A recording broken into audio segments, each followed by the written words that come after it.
the big seat. In the big Phones seat. off. That's one of our processes now. It's phones really? off the table, out of the room. His pet peeve, Mr. Instagram himself, though. He has a duality. He loves the phone off the table, which I get, but he lives on that thing. He's like the rest of us, though. Oh yeah, he's an influencer. I have to say it, 250,000. That's right. I mean, that's just it's ridiculous, man.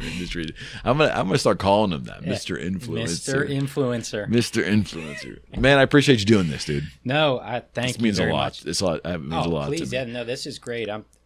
We've talked about this before. Well, we have, and during happy hours, during all these events. I mean, this is something. There's so many reasons why you should do this project that you have. I mean, one in particular that we've talked about is think about you're taking a snapshot in time, and you think of all of the ancestors, grandparents, parents, spouses, how much you would give to be able to go back in time and hear their voice, hear their opinions. It doesn't matter what their opinions are. Right. Just hear them, hear their laugh again. So like I said, we've talked about this. I truly believe, like I said, there's so many reasons why you'd want to do this podcast and how much value you can get out of it. But highlighting that one in particular, bar none, it's in my opinion, it's the greatest gift that you can give your family. And they may not realize it until we're gone, where you have that moment of knowing that generation. Probably, I told you so. But this is it's amazing. So I appreciate. Hopefully, you keep inviting me back on, and I have that moment there. No question. And it's of all the conversations that I've had about this project with anyone ever. The best conversation I ever had about the show outside of the show was that conversation we had at the Cozza Law Mixer. I was right here in the North Fayette, I think, because it really, you articulated in a 10-minute conversation what I've been trying to convince myself, but also other people too when they ask why I was doing it. I have been journaling for 30 plus years now, but also when I always had when my kids were young, I always had a camera in my hands before cell phones could do that. I was just very big on archiving and creating like a story of their life, and they don't appreciate it, and they can't at this time. No, but I do, and this is just a continuation by embracing current technologies and doing that. And again, it isn't about what their father believed and didn't believe, and who their father talked to, but it's always going to be there. And when I'm gone, hopefully, if it matters to them, there'll be a time, or maybe their children and so forth. This is what was going on in the McKenna sphere at this time. Yeah. Right? Absolutely. And that it's like a little, it's almost selfishly like a diary in some way. And that's why I'm doing this. Also because of the fact that no one talks to anybody anymore. Well, yeah.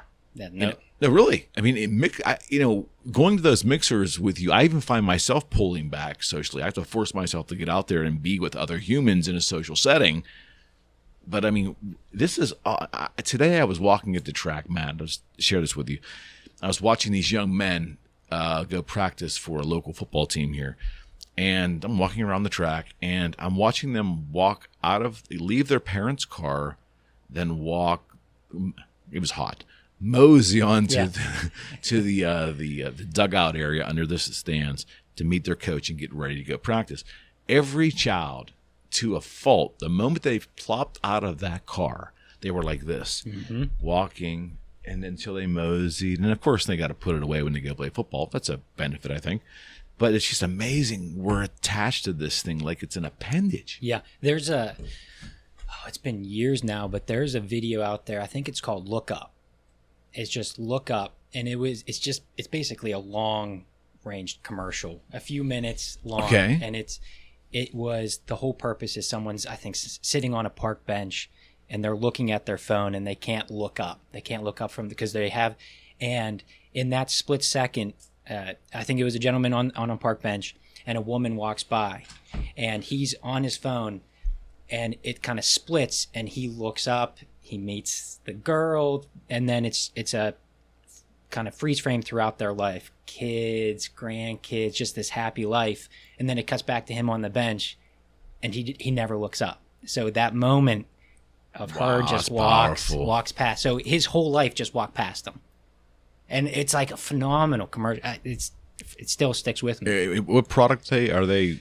Is it a product that they're selling? Is it a religion? Is it a? No, it's just telling people to get off their phones and actually live life. And it's a commercial. Yeah, I don't think it was actually on TV or anything, but it's just a longer form pitch to get off social media, get off your phone. Well, we need to. I mean, it's like maybe we don't need to get off it forever, but we do need to find to compartmentalize and discern what's an appropriate amount of our attention. Yeah. We don't do that. No, not at all. Not at all. And I'm saying that as a guy in his late 50s. I find myself looking more than I should. Oh, it's one of the best and worst things that the iPhone has is the amount of time that you've been spending on it. Your weekly report, I'm like, oh, no. How much time did I just spend Scary. on it? I hate it. I try to look away from that report, and then the next thing you know, I'm back on it again. How is that? I absolutely, and it's almost like, how did that happen? And then like once in a while you'll get something, it'll say, hey, it'll go, your time is down 17% this week, and it's great. Yeah, keep going. Yeah, it's brutal. I mean, trying to lower your time on the phone is because then you just get stuck. It's all that instant gratification. It's the immediacy of. It's like, well, that's interesting, and then you keep scrolling. Then that's how you get down a wormhole like that. It's those reels. Like to wind back something. You and I were somewhat on the same team in regards to a discussion that was had with a Four Friends show with Mike Chirac. Chirac, is it Chirac or Chirac? Mike, if I'm butchering your name, I apologize. Chirac. I've been saying Chirac. So Chirac, Mike. Sorry, buddy. Sorry. But Rocco and Mike were coincidentally on the same side of the table for this show, and you and I were over here, and we were talking about the conversation was a difficult conversation because it really was. We had these huge media houses, these social media houses, and their power and influence are so big that even my capitalistic nature, it rubs against my sensibilities because I believe some of the mechanisms are borderline predatory, because they entrap humans. I believe this, and I think you were kind of seeing some of that, and I'm going, wow, I found someone actually thinks I'm not out of my mind. And of course, Rocco was like, well, it's commercials convince you to buy things, and yeah, I get it. But I think there's something somewhat sinister when the way they design the reels and TikTok and the constant scrolling. Yeah. It's almost attacking the way we think. Yeah. Oh, absolutely. There are shows out there, I think, on Netflix. I'm trying to think if there's another one out there there might be, but that goes through exactly what Instagram, Facebook, Twitter, what they all try to do, that they have thought about every single aspect of their app. So even down to the, what was it? Was it Instagram that when you used to scroll down and it would give the little pop at the top of the screen, just that gratification, hearing that little pop sound that people would want to, update their feed. Let's see what's new. Hear the little pop, and let's go look and explore. They have got that down to such a science. Mm-hmm. What do people love to see? And then how much time are you spending on a particular photo or a video? And it's like, okay, well, this person likes... That's why when you go to your Instagram feed and you go to, I don't know if they changed it, the Discover page, it's everything that you've recently looked at and something that's related to what you've recently looked at. They have it so And that's catered. Not predatory? Absolutely. I mean, absolutely. Completely agree. I mean, it's some, and I understand the contrary opinion, which is that we need to take responsibility all the time of what we do. Yes, Yes, but I feel like we're intentionally being preyed on in a way that, I mean, we're obviously giving into it, and a lot of, and let's just be honest, it's like it's any other addiction. A certain portion of mankind can't push back; they're falling into it. Yeah. It's like a drug. It is right. It is like a drug where they just gambling. Yeah, because I mean, think of even gambling, right? It's the thrill. The what if? It's the what ifs. So now you have people with it's that instant gratification where it's like, wow, that's really interesting, or I love, I love this topic. And then it's going down the wormhole. It's chasing the next thing that you find really interesting. I mean, and we all succumb to it. I mean, everybody has gone down wormholes, and you're like 45 minutes later, you're like, wait, I'm on this subject, but I must have started. If I unwind all this, I started way over here. Sometimes you can't even find where you started. Yeah. No. And the worst part is when you find yourself, you snap out of it, and you're like, that was 45 minutes ago. I know. And time is not infinite. One thing that I've been really trying to focus on, if you break down your week, take out the time that you spend at work, you really have a very limited time with your family. And we have a 1-year-old, we have one on the way. Mm-hmm. And when I get home at 6:30 and my daughter goes to bed at 7:30 or 8, if I go home and I am exhausted and I sit on the couch and look at my phone for even 10, 20 minutes, I just took away very valuable time that I barely have with my daughter already as it is. I mean, but people don't realize that. People don't realize. No, it takes and this is a terrible word to use, but it's the word I will overuse. It takes a level of sophistication. And I don't mean that in an ignorant way or a highfalutin way. I'm just saying, when I use the word sophistication, I mean, we're just not doing that extra thinking that we need to do to say, wait a second, what am I doing? Yeah, absolutely. But we don't. Nope. It's too easy. And it's difficult. It took me sitting down and actually charting out a typical week of what I do in a typical week. Okay. And it's once you start blocking down to the granular level of, all right, I leave my house at this time to drive to work. Okay, so that block is gone. Then I'm at work from this period of time. Okay, now we have to eat. Now we have to give our daughter a bath. So that's when you think about how much free time you actually have in a day, like true free time where you don't have to, like, yes, I'm spending quality time with my daughter when we have to give her a bath and get her ready. Their nightly routine, yeah, that's family time, absolutely. But true just free time to spend either talking with, even my wife. So we're running around the house now like we're crazy. She's pregnant right now with the second one. So we're just running around with a 14-month-old.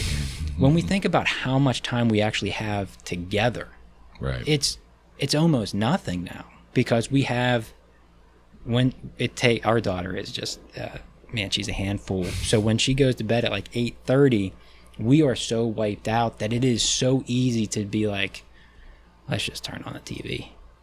And we're up for another hour and a half, and we're sleeping on the couch at that point. You didn't spend any true time with your significant other at that point. Right. And so getting back, social media, the phone, yeah, it's addicting, but it still is a lot more than just 45 minutes, in my opinion. Oh, for sure. And you just described right now a struggle that most people have when they raise young children. You have two professionals. So what you described right there, in giving those hours and the limited amount of time in the evening, that was without any social media. You have limited time just to exist. Yeah. And then you throw a phone in there to steal more time out of there. Yeah. It's scary. The point being, if someone doesn't realize that or doesn't think that's true, block out your week or block out a day. Block out a day of what has to happen for you to get by. Take social media out of it. All right, now you have whatever X amount of free time you have left.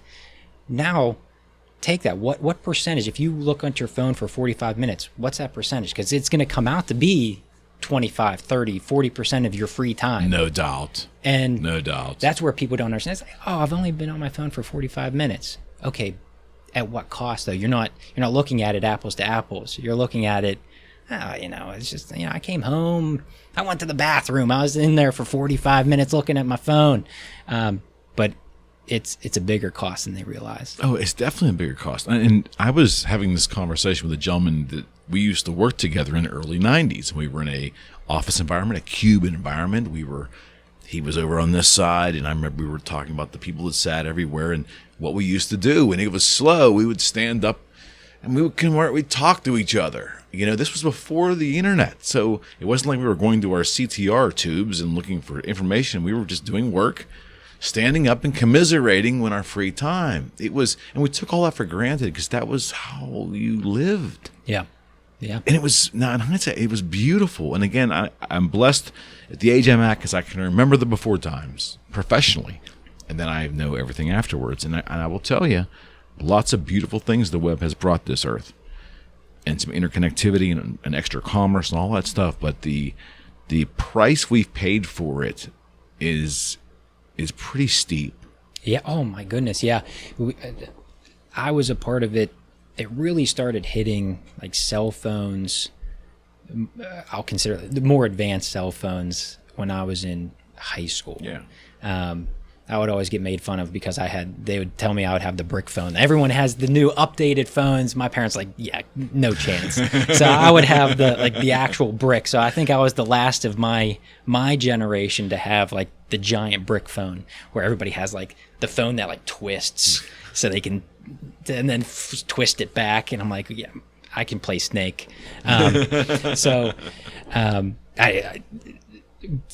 I even lost my train of thought. Now I was thinking about my phone the whole time. Just the price we paid for the web in general. Yeah. So, Well, no. We were. I was saying I can remember the before time, what life was like maneuvering. And that's thank you. So the point where I was trying to make is, with that shift with my friends in high school, so many of my friends then shifted to they didn't even want to talk on the phone anymore. Right. And I remember coming out of college and when we were in our first jobs, and on my way home, I would always call my friends. It's like, okay, well, I have a 30-minute drive. I'm going to see what so-and-so's up to. There would only be less than a handful that would actually pick up that phone call. And then there would be the other people who would, I remember specifically one in particular, I would always call. They would not pick up. Then they would text me right after saying, what did you need? What do you pick up the damn phone? And so it ended up, there would be a group of us that would always call.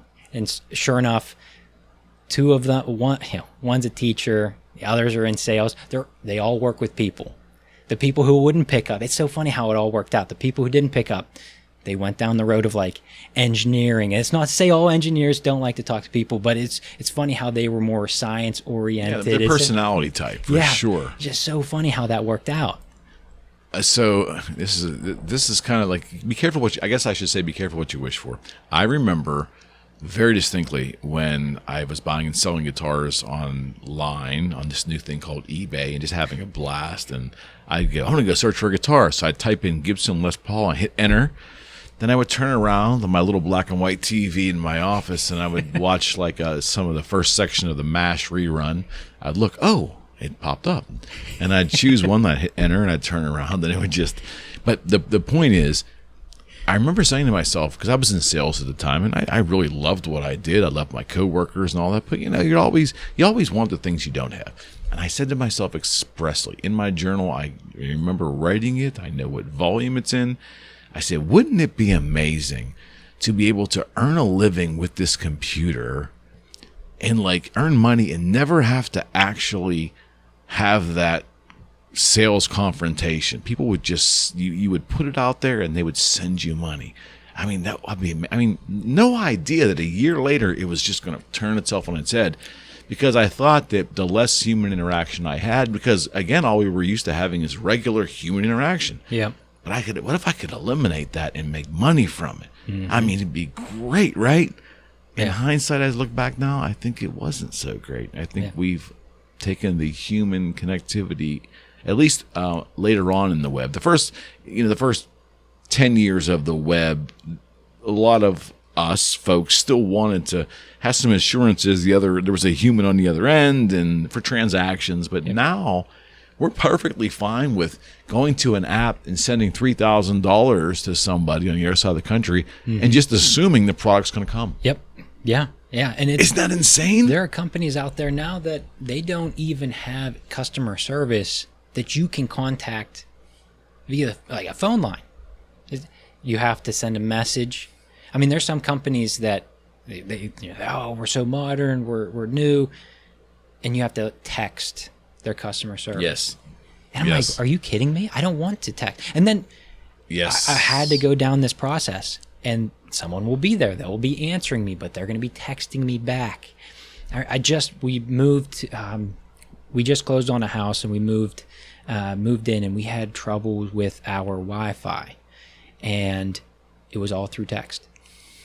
And I believe it. I had to send a message. Then they said they would text me back. What color blinking light is it? And I'm like, are you kidding? Just pick up the phone. I can tell you. And so I would be texting. I'm getting angry. It's like 10:30 at night. I'm like, it is still a white blinking light. And they're like, okay, I'm going to reset it on my side. Stand by. And then I'm sitting there and I'm just like fuming. But they fixed it. No. They sent someone out to fix it. Did they really? Yeah. Okay. It's like the perfect example of the IT world of did you try restarting? And that didn't work, but they kept me on the line. It's a conditioning thing, don't you think, though? Because once my generation's gone and once your generation's gone, the younger generations are going to be conditioned that that's just the way the world operates, and there won't be any human interaction or very little. Yeah. Well, what I'm hoping, glass half full, is it's a pendulum, that we have swung so far into remote, no face-to-face contact, and hopefully we're going to swing back where there's still high value in people who they still like to have the face-to-face interactions. Okay. I hope that's the case. Hopefully it's not a continuing pendulum to the other side. Well, okay, let me ask you this question. To buy into that theory, then we'd have to assume that there's going to be a disruptor that's going to start the pendulum going back. Do you think is it a natural disaster? Is it a natural event? Is it a war? I don't necessarily know. It has to be market crash? I don't know if it has to be something over the top negative. I think maybe too much of a good thing. Too much of a good thing. When will we know? I'm already there. When I was texting tech support trying to get my Wi-Fi fixed, I realized maybe we've come too far of technology. Just bring it back. Let's bring it back. Let me call someone.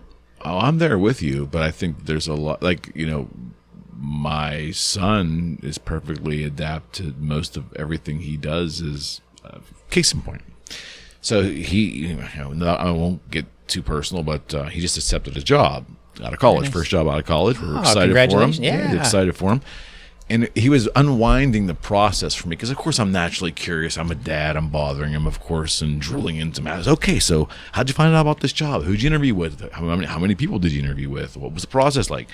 And as he unwound the whole thing to me, it wasn't until the very last stage that he was visually interacting with a human being. Everything was group texts, emails. I don't even think there was a traditional phone call. It wasn't until the end there was a conference call with someone in New York, of all places. Wow. That, so they wanted him, and then from there it was like, we're going to be sending you an email of a letter of acceptance and all that, and we'll see you on the certain date. And it was like, so most of his interaction accepting this job, right? A career. I'm talking about going working at Home Depot. I'm saying this is a job, real job in the real big world now, right?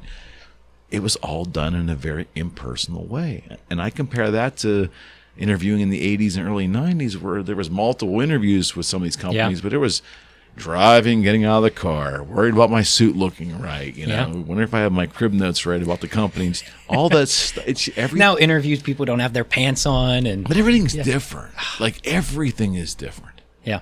Like no one wears suits anymore. You're in one of the last, think about this, you guys are in one of the last careers that has some level and again, there's no written rules, right? But some level of professional attire pretty much required. Yeah. Yeah. I mean, and even then, it's continuing to get, lax. I mean, I don't know how long that's going to last either. One question is your son, is the job fully remote? Is it Good question. Yeah. 3 days. It's supposedly 2 to 3 days in the office and the rest of the week remote. Wow. See, for a large banking institution down here. What I have heard, the supporters of the remote work, their arguments are, this is better because it's going to become a true, a meritocracy. Okay. That I can stay at home. There's no politics. There's no internal politics. I'm going to grind, and I'm going to be judged by my work only.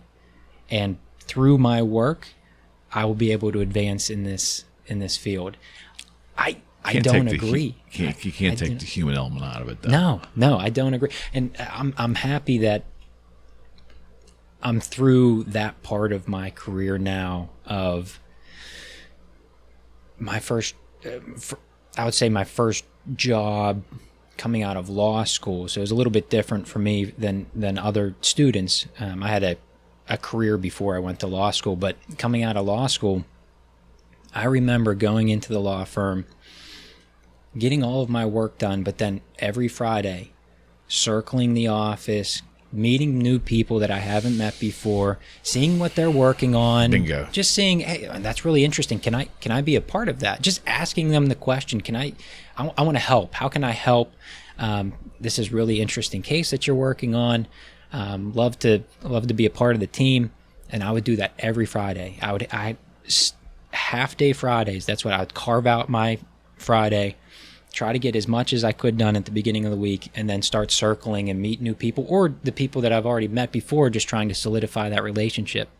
Because I knew work, at least in the legal field, work can dry up as an early associate. You always want to have partners who like your work product, want to send you more work, because that's how you build your own brand internally within a law firm. 100%. So I don't know, is that element gone now when it's fully or remote, fully remote, or at least hybrid approach? I don't know how I would succeed in that. So for a young person, it's always been a little sad for me, because I think about the young. It's like, to me, working remote is like lonely, right? The beautiful thing about being in your 20s and working with a team environment, or going to work in a corporate environment, is the socialization. You're not there to socialize. You're there to work ultimately. But there's an element of understanding how to find your place within a group of people, and how to effectively maneuver and learn how to make new friends and new acquaintances. And your life can be enriched by the connections you make. Mm-hmm. If you force these folks to work at home a good portion of their day, it just, it seems to me like a lonely existence. Yeah, you're in isolation. And then you have these companies who say, this is great, it's flexible time, you can work remote. Then they start putting, these, behind the scenes apps on the computers. How often are you moving the mouse? Are you in front of the camera? Where are you? So I would rather go in office where you're not this level of tracking, like you're at your house. Yeah. It's like isolation, and you just have to sit at your chair. And some companies don't do that, but I know of some that definitely do, and I would not want to do that. Well, the funny thing is, that's another level of micromanagement that is, kind of going against the idea of remote work. If the idea is to help the employee, but also cost savings, now you're going to bake additional cost savings and extra management money and some ill will instead of goodwill, some ill will to your employees by basically making them feel like mini prisoners in their own home. Yeah. There's nothing good that can come from that. No. And I don't know, as an employer, how do you promote a strong culture when what culture do you have if no one's there? Exactly. You don't have the ability to build one. Exactly right. And that's why I think these firms are learning. I can't tell you how many, but it seems like a lot of the major firms are trying to corral people and get them back especially your tech companies. I mean, Google and Apple, they want their, Tesla, they want their employees to start having that level of community, because especially when you're a design company, well, even as a law firm, I would imagine, you lose the ability for collaboration when you just physically aren't there. Yeah. It removes the human element entirely. Now, for the people who are supporters of this, because their work speaks for themselves, in my opinion, you are now just a number. If you agree, it's like, well, this is great, this takes out the political element, I'm gonna rise in the ranks because of my actual work product, this is great. You have boiled yourself down to, I'm just figures and numbers. Yeah, and absolutely. You're nothing as a person anymore. That's right. So is that really the pinnacle of where we want to go in this world? Well, think about this. Okay, you have a young person. You evaluate and you coach and you help a young person, and you may see a willing and a wanting to do good stuff, but they may lack skills. That evaluation process, as a manager, you can see, and then you can custom tailor the help they need to have them reach their potential. Mm-hmm. That's part of management, right? That's part of the beauty of American business. That's gone. Yep. When you're simply being judged entirely on the actual work performance without the rest of it. Yeah. With it. How can a manager accurately define what their employees' potentials are? Yeah. Well, going back to your question of what needs to happen to see the pendulum swing back, maybe that's it. Maybe we need to go down this path another 5-10 years until the point where, okay, we have all of these worker bees who like to come in, do their work, and hey, look at my work product. But who's going to lead? Who's going to connect these people together? Who has those social skills? If we're all online, we're not going to have any. Well, then the other thing's going to be is, do we need management? Does management as we know it, traditional management in a firm, to what degree do we actually need it if you're basically just managing output and it's faceless automatons producing this output, because we're not really concerned about the ins and outs and nuances in their life, right? Mm-hmm. We're just really not. If they're not, if an employee is 100% remote, yes, I would imagine that employee has to do face-to-face conferences every day. I guess there's a level of connectivity there, but it's still not the same. And if there's none of that, and they're just truly remote without even teleconferencing, then to the manager, that's not even a human being. Yeah, that's just an output, or maybe an input or output. Yeah. It's an output of work. Yeah, without any human attached to it. So how do you manage that? You don't really need to spend much managing it, right? Right. Personalities are the reason why American management is what it is today. It's managing people. Yeah. I think we just talked away managers now. And where does it end? Maybe. Yeah. Maybe. I mean, could their job, if that's what continues and everything trends toward a remote environment, is AI going to come in and create, management software? Yeah, I don't know. It's just I do not buy into the fact that you can remove the human element. You're going to need to have someone who steers the ship. Mm-hmm. And you're going to need to have folks who buy into that and row in the same direction.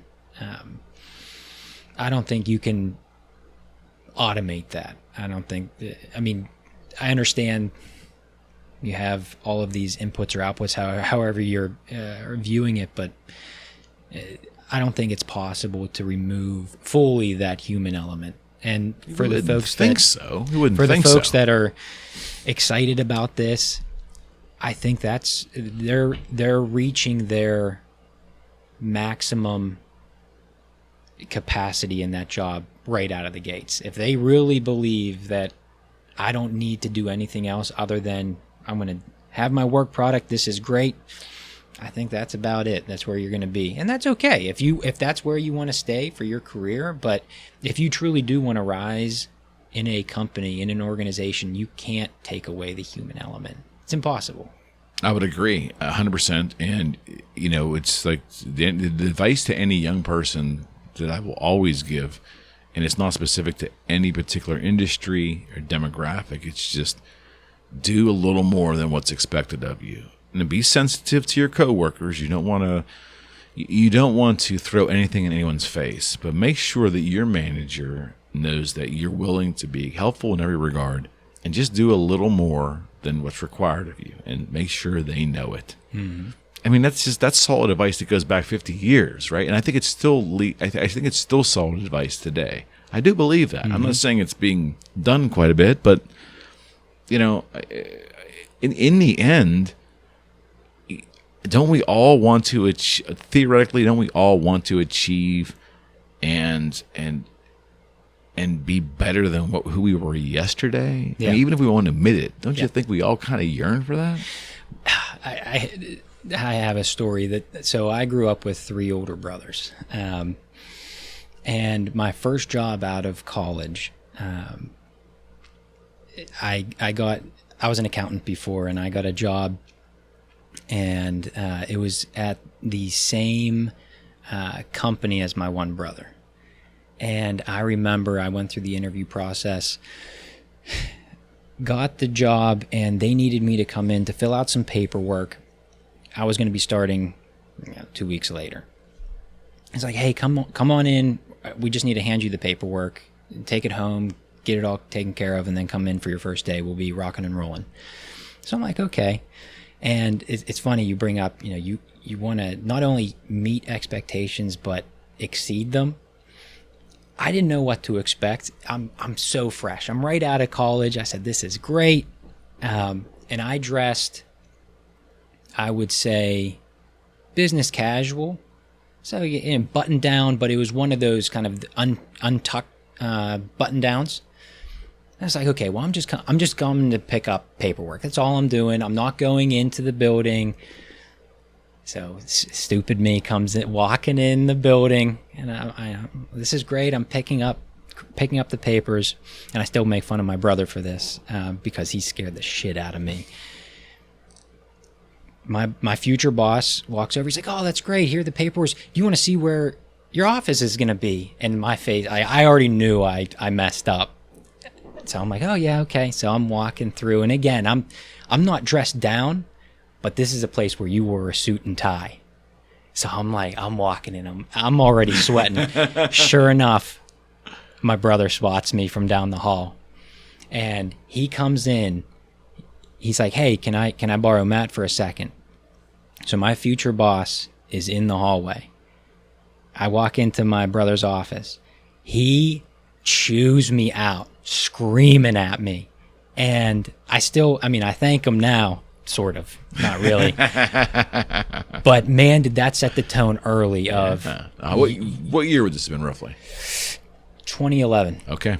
Yeah, so and I couldn't believe, I came out of there so mad. He's like, first career, and he chews me out in front of my boss.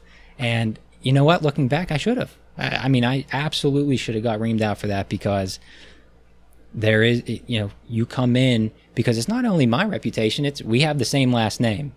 So seeing this kid with, business casual in suit and tie place, right. Who the hell is this kid? Right. And I learned a valuable lesson, not even my first day of work, but it just reminded me when you said you want to meet expectations but exceed it. I learned that early. Well, and it's such a crazy, and where we are today, even 12 years since 2011, where we are today is just still confusing for me. I love, when I went into the guitar business, I couldn't wait to get out of the suit.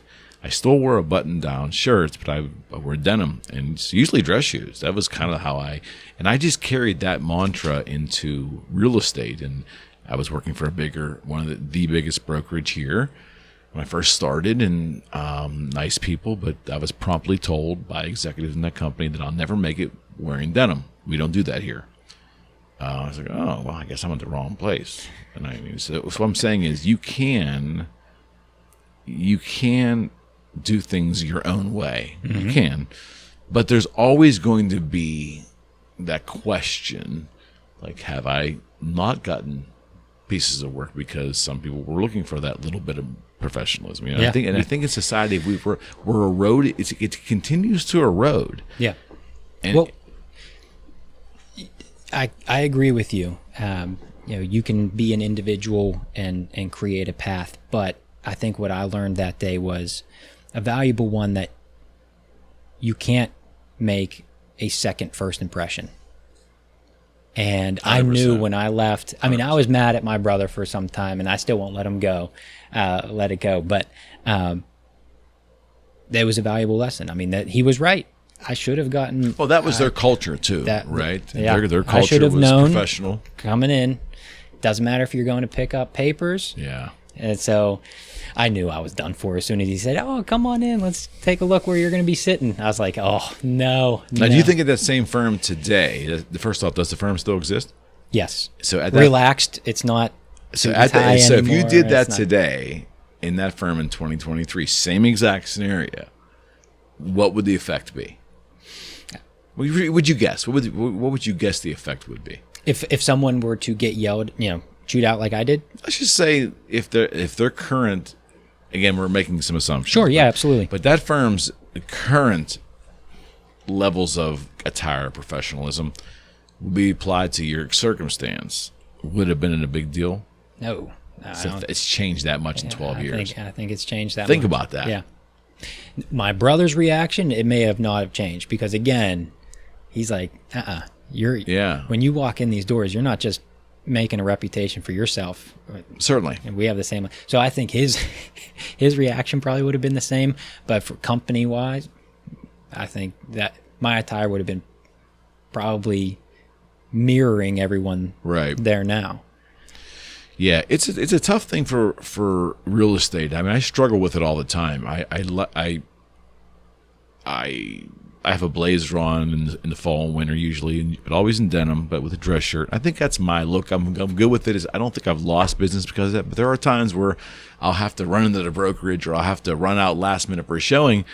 I might be in a black, compression shirt and jeans and, athletic shoes, and I'll just go without thinking like, should I get a change? I mean, but I'm thinking as time goes on with younger generations, none of that's going to matter. No. Unless there is a hard shift back, I think we're continuing to be more and more casual. I left corporate America, Matt, in 99, so it was just starting to have, at the firm I was at, we were having casual Fridays. Mm-hmm. And I hated it because, I'm telling you, I hated it because it affected the mentality of people on Friday. No one fucking worked. It was literally, as soon as you got out of the monkey suit, okay, but now that they're in this casual clothes, it wasn't business mode anymore. No. And I could see that the last year or two I was there. And then they went all casual a year later. I remember thinking, oh my God, I would have hated that because the work wouldn't have got done. Yeah. Yeah. I mean, there's still some people out there that you better have a tie on. But I think those days are long gone now. I don't think there's going to be many people I think they're lucky to get a button-down shirt now. Yeah. Oh, yeah. Mm-hmm. And there are still some industry. I think your industry is, wearing denim, jeans, and even a dress shirt and dress shoes most days is not going to fly in your industry. I mean, I wouldn't think, right? There still is a level of decorum needed. Yeah, I mean, there's, for court for sure. If you litigate, for it, court, right? you gotta dress the part, so to speak, when you're in court. Ties still required in court? I believe so. Yeah. Okay. But when you're meeting with a client, you better not look like a slob, right? Because again, it's all about first impressions. 100%. So you have to make sure you're dressed well. You gotta. It's weird because the view or the image of attorneys has to match with when you're meeting with them. I mean, a lot of times people view attorneys, they're these Rocco. He's the perfect example of that. I mean, we say I mean, he's always dressed to the nines. Dressed to the nines. I say, he's peacocking. Always. That's right. But no, I mean, he looks sharp, and that's that's expected of attorneys. Mm-hmm.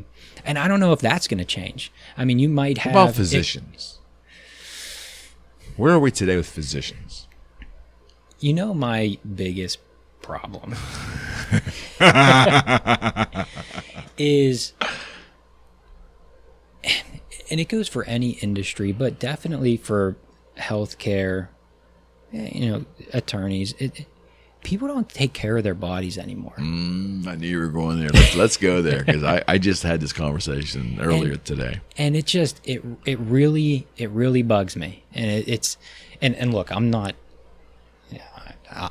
the perfect image. I joke with my wife all the time. I'm going into my dad bod mode, and I'm trying to change that. Yeah, but your weight is proportionate with your height and body type style. Yeah, I appreciate that. Thank you. I got to go on a diet, but I appreciate that. But I know what you're saying. I just don't like when people don't treat their bodies well. How can I trust you, especially in the medical field, yes, to make sure I'm going to treat my body right? Because now I'm thinking, am I going in there for actual preventative measures, or am I going in there to say, hey, look, you keep doing you keep living your life, keep living your best life. We have medications from... That's what's going on. My age right now, all the way till, your deathbed. 100%. And it's just, that really bugs me. It's just... Well, would you take...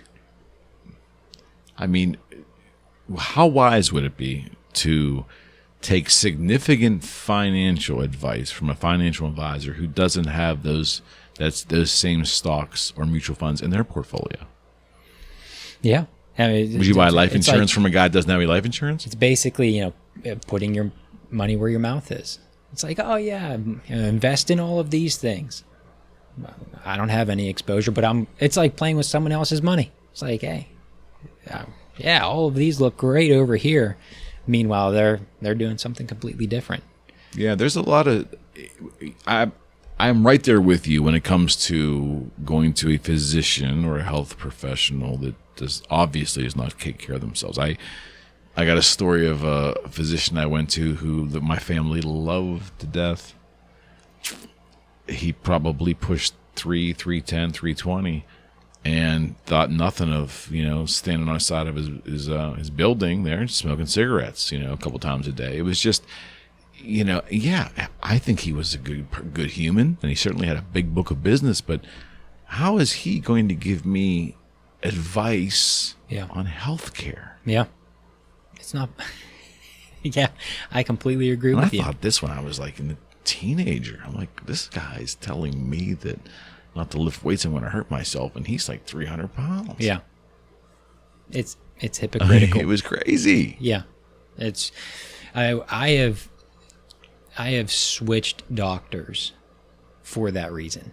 Because, there's been stretches where I don't see a doctor for years, which isn't the correct way to do it either. But if I go in and I see my PCP, or what should be my PCP, and I'm like, oh, man, I don't see eye to eye.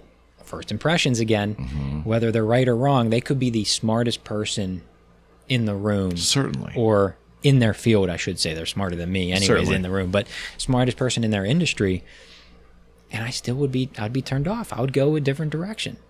So I've had that happen. I've switched doctors, and not only health aside, I switched doctors when I went and saw a doctor and they were still doing all of their bookings on paper. And this was only a few years ago. And I was like, oh yeah, I'd like to schedule a follow-up, and this huge binder is bang right on the table. It's like, well, let's look. And I'm like, you know what? That's okay. I'll look elsewhere. I think that all matters. So getting back to technology, it's a fine balancing act too. But I again, and it's that first impression thing, and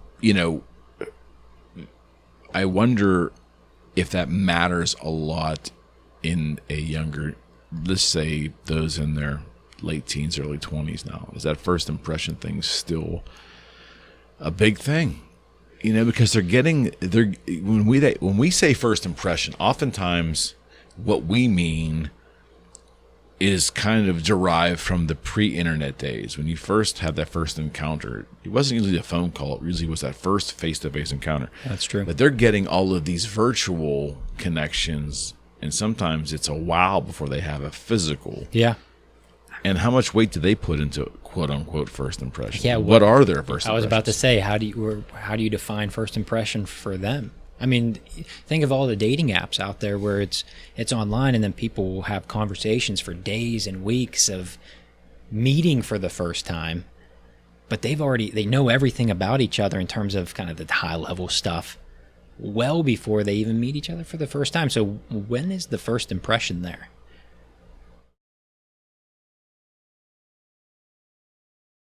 How much of your work do you find yourself either doing by phone or do you use video calls in what you do too? Yeah, so I'm actually surprised at how many people want or engage our firm all Face on to the phone. face. Oh, on the phone? No, yeah, all on the phone. Wow, okay. I was expecting, especially when I came out of law school, that there was going to be face-to-face meetings. There's, that initial client intake, making sure it's a good fit.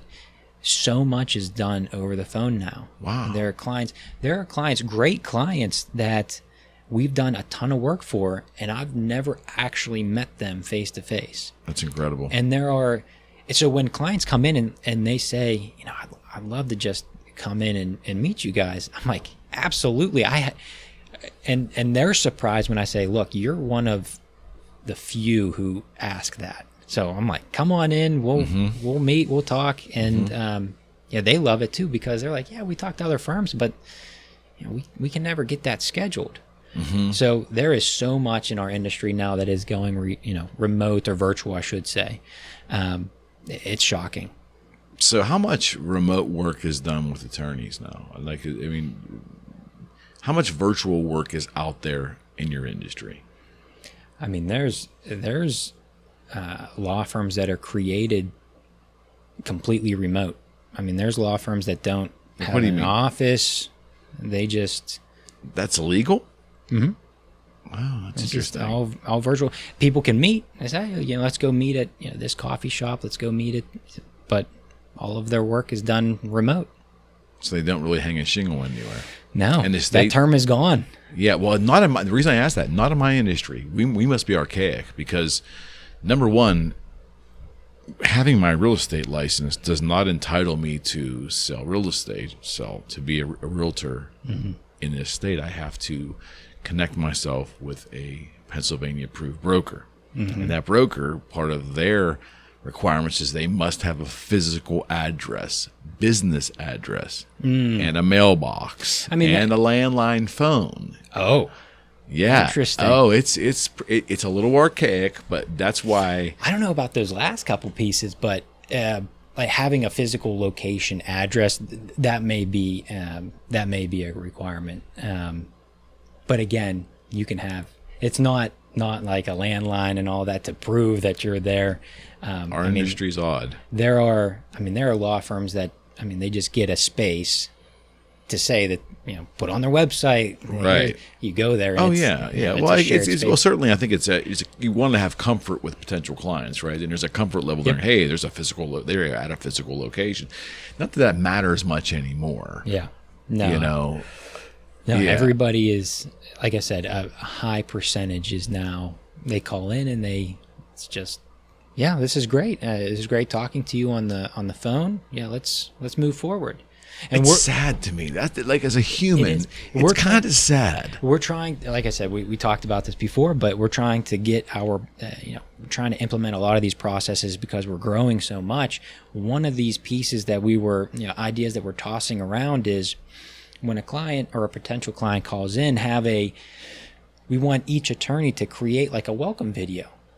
We'll create a narrative and kind of what we want to accomplish in this video, but it at least gives that potential client a face. a face to a name. It's like, okay, intake call, we're going to schedule you with Matt Bolewitz. He's going to, he'll give you a call at this time.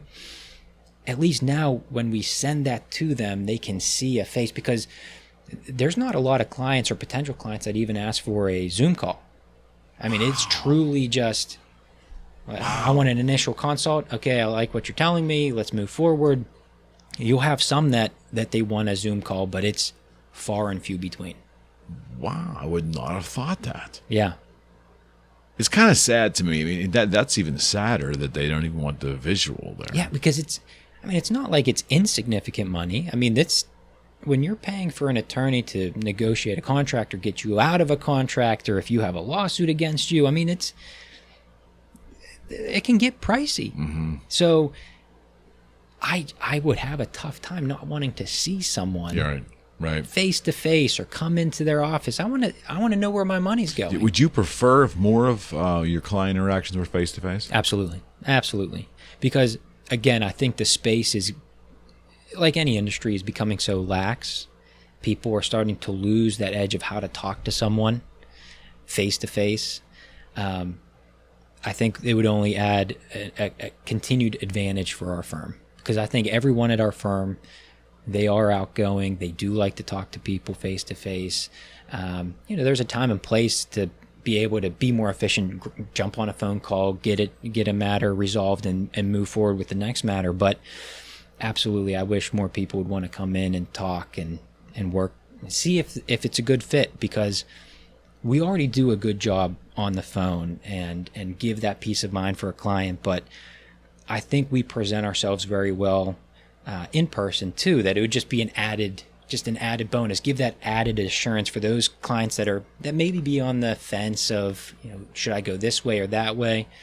I think it would just help them take that plunge and join our firm. Well, there's all those intangibles with a face-to-face encounter too. You're able to, I still say the video conferences help a little bit in reading the other person, but a phone call can be... It's tough because you don't know how they're sitting. Yeah, you don't know how, are they fidgeting? What's the real issue? Of course. You have to ask a lot of questions to figure out, okay, what are we really talking about here? Because we'll have clients who call in and they may say that they have issue A, and then you start asking questions, and then you go down this path, and then it would be easier to see them face to face, where, okay, now they're getting a little uncomfortable. Okay, let's dig into this a little bit more. Oh, okay, so here's the real issue that we need to resolve. And then the issue that you think you're having, that will get fixed by fixing this problem.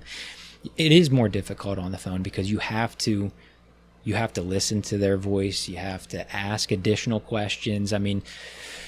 Just yesterday, I was asking a potential client some questions, and they were going through their issues, and then I hit a spot, and I could feel them shifting in their seat because they didn't want to go down this path. And I'm like, oh, wait a minute, let's start talking. It was easy in that instance to see that there was more going on. There's additional layers here. I just think you can get to that point a lot quicker face to face. Because people, I would think, yeah. So I would prefer it. Are we going that way? I don't know. Do you think we're becoming more afraid of each other, and that's part of the reason why we're avoiding face-to-face interactions? Is there a fear? So. I'm not saying the fear is warranted, but are we somehow working ourselves up into a frenzy that we don't like?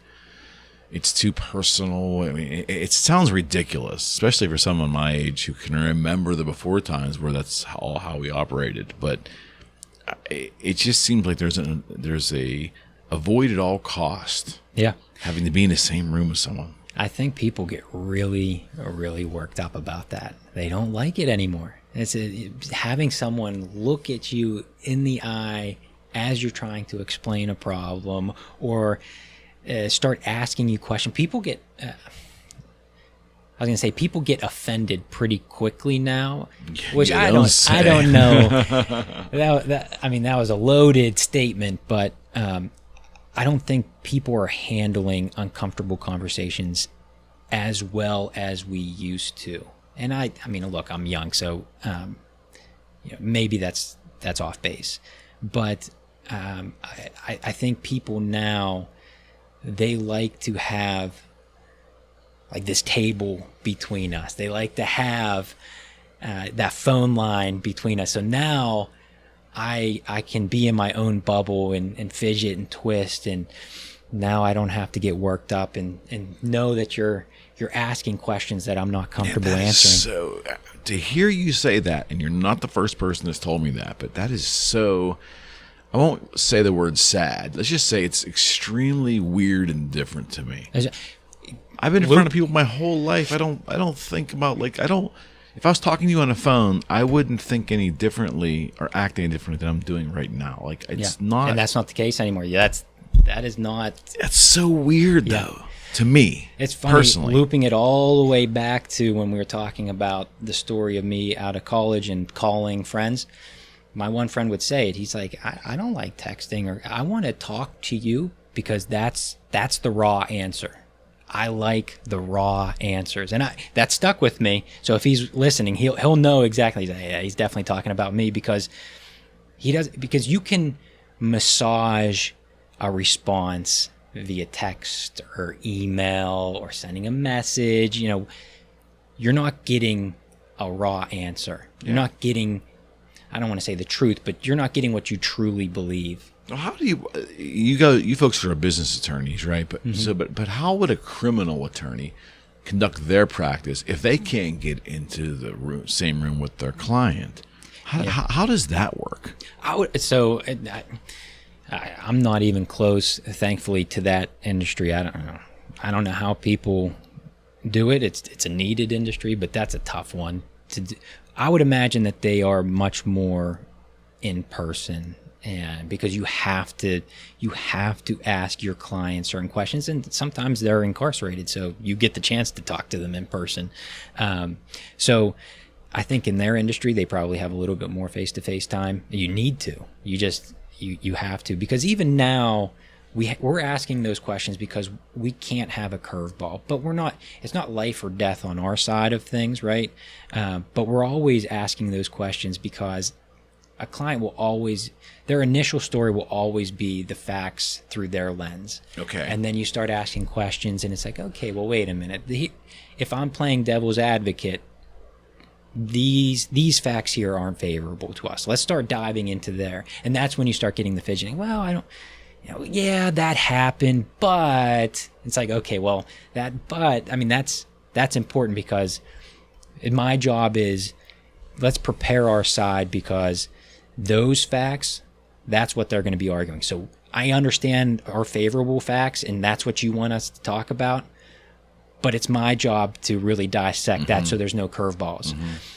That, again... You're almost like a detective. Yeah. And it's, like I said, it's challenging over the phone, but like in the criminal law space, I would imagine they have to be in person because they have to see not only what they're telling you, but you have to see their mannerisms. You have to see. It'd be so dangerous not to see that. So right? I'd imagine they're more in person than we are. But they're probably still maneuvering in a society that probably pushes back against doing that. Yep. Yeah, absolutely. Okay, right turn. So you brought up the statement of being offended. So let me ask you this. I knew that was going to go. Well, no. Let me ask you this blanket question. Why do we expend the energy to be offended about anything? It's funny because one really, I'm blessed. I truly am blessed having 3 older brothers, and then meeting Rocco before I joined the firm, getting to know him as a person, and then making the jump into the firm. Man, I got offended at so much, and like I said, I'm still younger, but I feel like my learning curve was a lot quicker because you had 3 older brothers who would just beat the shit out of me anyways. So, I mean, anything you said, you're going to get ridiculed. So, are you really going to stay mad? Because It's really not important. But then getting into the professional world, it's part ego. So I would get offended at a lot of things. If someone would question my integrity or question my work product or just question me as a human, man, that would really fire me up. And I remember there's a particular matter when I first joined Rocco and his firm. One client, just, you're going to have this. There's an upset client, and he questioned my work product, and I was so angry. And Rocco was so level-headed. So he's like, why are you getting upset? Let's just address the problem and move on. Life is too short to get upset, and it took me some time, but I get fired up, every now and then. But it's just, I realize it's not worth it. I'll give another story or another example, because this one really put it in perspective when I said life is short. When my first job right out of college, getting into it, year, maybe 2 years into it, I had a supervisor, and this supervisor, he always knew how to handle the room. Again, he would admit, he's like, not the smartest person in the room, but he was such a good he was a good talker. He knew how to just work a room. And I'm like, man, how does he do that? And then we would have presentations in front of, the C-suite of this, this company. And 2 years out of school, my hands are just shaking as I'm like looking at these figures. And he was just so calm and cool. And I'm like, how are you doing this? And he said, his son had a very serious medical condition.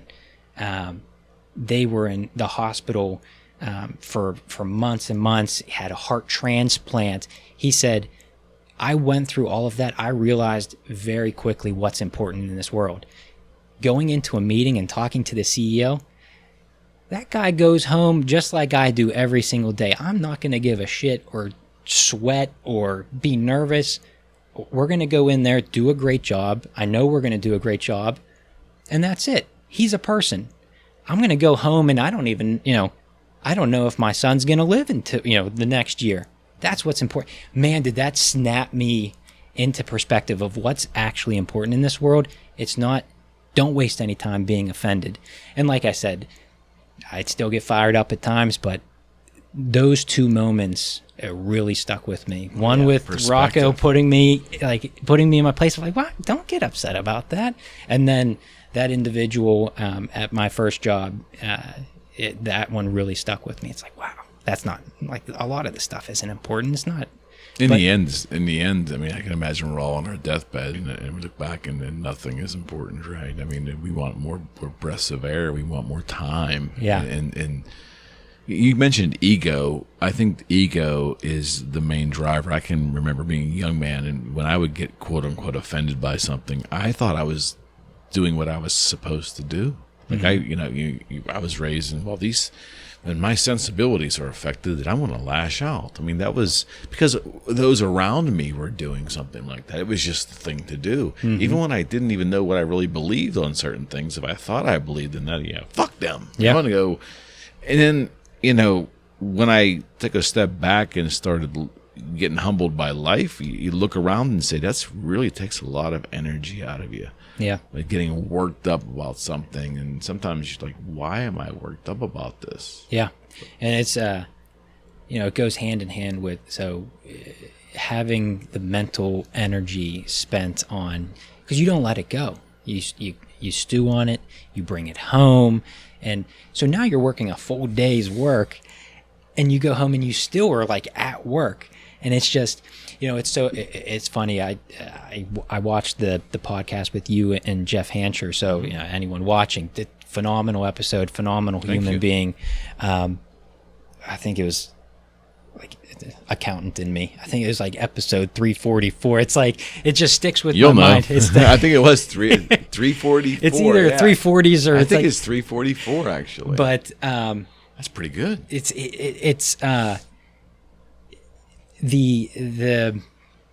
he said something about you guys were talking about kind of the grind and resenting success because you're at work, but then you're thinking about like, man, you're at work, but you want to be home. And then when you're home, you're thinking about being at work, and it's just being all in that moment.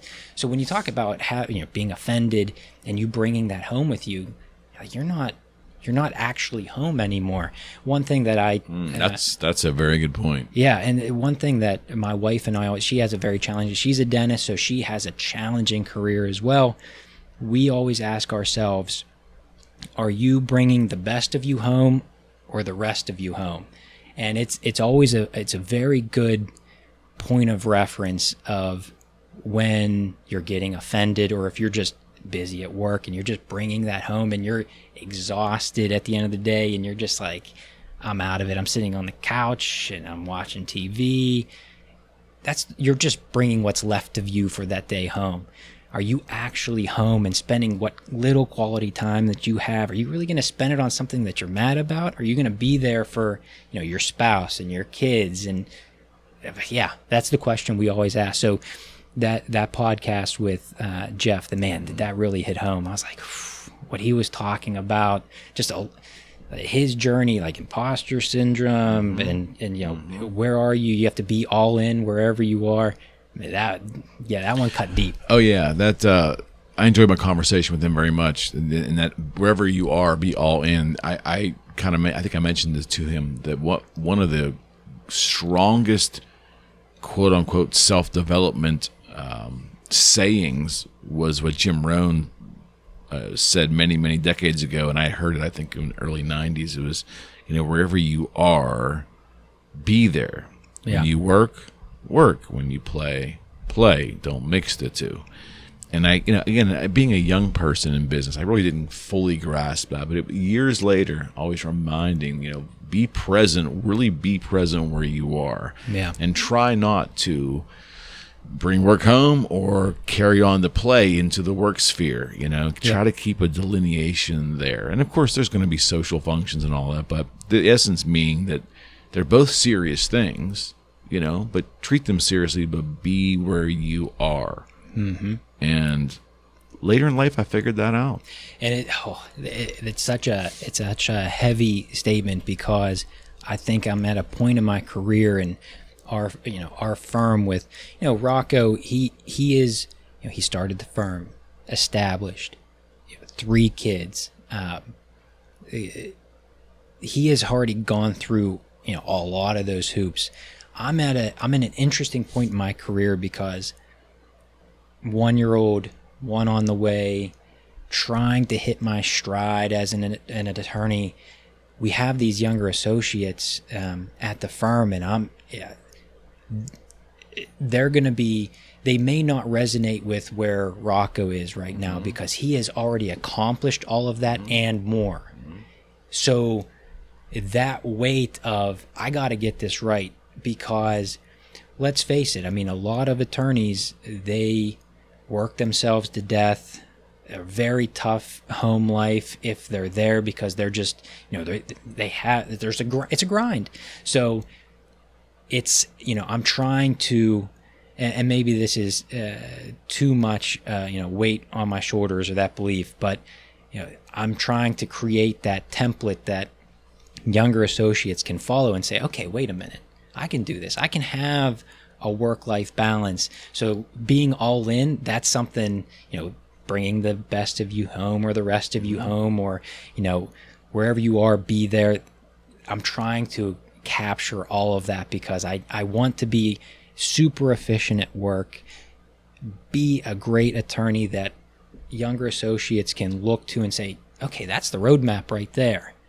I want to be, and then also have a great home life. And like I said, we have one on the way. It's a lot. So and like I said, it's probably too much. It's probably, I'm probably overthinking it. Well, if I could give some advice from a distance here, I learned a long time ago too, from another self-development saying, and it was, I think it was Zig Ziglar, I can't remember, but you can never stop embracing your own learning curve, meaning that, you know, you're going to make mistakes along this learning curve, regardless of your position in any organization. And the moment you start to shut down that learning curve, expecting yourself to not make them, you're only going to bring negativity in your life. It's a constant learning curve. And if you embrace that as part of your daily regimen, the negativity kind of stays away, you know. But it's hard. I mean, there's no perfect system to do that. But I think we tend to, especially people that are in position of management or a director level in an organization, we sometimes forget that we're going to be taken to school every day, multiple times a day, sometimes subtly, sometimes in big ways. And if we deny that we're supposed to have it all figured out, then we're only going to encourage negativity in our circumstance. And it always works out that way. It always works out that way. Yep. You know, I'm lucky too, because I can, in my position, I can look to Rocco, and that's, I mean, like I said, he's accomplished already so much. And then he has that roadmap. It's there.